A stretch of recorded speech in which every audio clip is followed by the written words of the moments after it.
Ay, subukan ako ma-share pati sa tawag ng hassle. Kung paano mag-kondisyon sa hassle. Sari-sari ang pag-kondisyon sa manok mo. May ara nga dry feeding, may wet feeding. Bali ang iamba ko subong niya, ang una, bali sa feeds, mixture.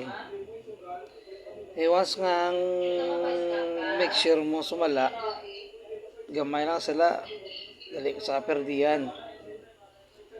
Pero may sikrito dira, depende sa ginakaptan mga manok.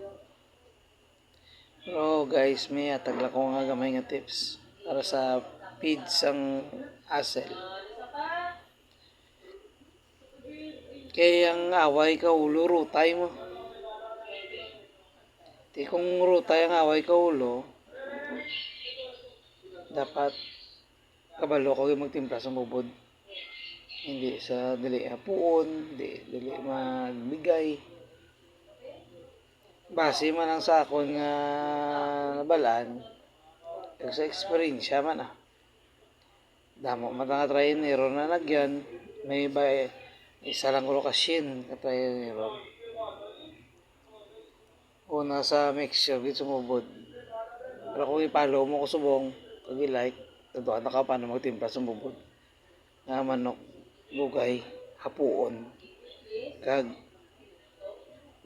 may bato sa rutayay.